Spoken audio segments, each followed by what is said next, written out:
I kind of want the title to be Don't Use Essential Oils.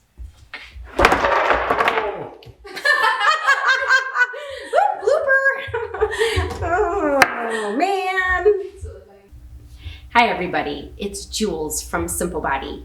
And today I'm going to talk about a highly controversial topic, and that is the consumption of essential oils and proper use of essential oils. We have a lot of people come in the store, telling us that they put a drop of lemon in their water every day. They use the peppermint essential oil in their cookies. And I'm going to tell you, please do not do that. Essential oils should be treated like medicine. That is originally what they were developed for. And unless you're under the care of a practitioner that's gone to school, which I only know of a handful of schools, one of them is in England, you should not be consuming essential oils. Did you know that it takes 700 pounds of peppermint leaves to make 1 drop of peppermint essential oil? That proves that they are super, super potent. And secondly, if you try to mix a drop of essential oil in water, oil and water do not mix. So that drop of oil is going to follow down your throat, through your esophagus, and into your intestinal lining. Can you imagine how much erosion could occur if you're consuming oils like that every single day?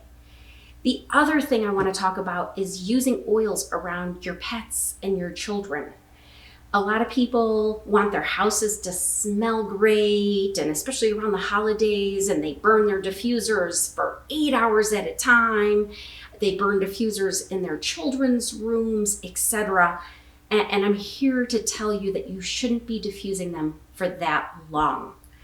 I would never use essential oils around children 4 and under.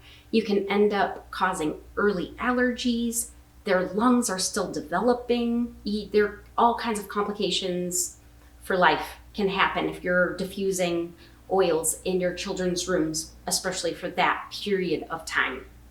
If you want to pulse, some oils for 20 minutes, like if they're having some respiratory challenges, cold and flu, 20 minutes is the maximum that you want to diffuse oils around children 4 and older. Also, a lot of people don't take pets into consideration. Pets' lungs are very, very different than human lungs. And they don't have the ability to say, hey, this scent is, bothering me, or my lungs don't feel good. So I would never use, there's citrus oils, there's tons of lists that you can look up online about what oils you should never diffuse around pets. But even the ones that are considered safe, like lavender, you should never diffuse those oils all day long with pets around. 20 minutes is the maximum that you want to diffuse any oil at a time. So if you want to do it 20 minutes, 3 times a day, no problem. Again, just using caution around your children and your pets. I'm sure some of you will have a lot to say about this, but that's my personal feeling. And safety first. I'm all about keeping people and pets safe. So that's my recommendation for essential oils. If you have any comments you'd like to leave below, leave them, and I'd love to respond to them. And I hope you guys have a safe, happy, healthy diffusing day.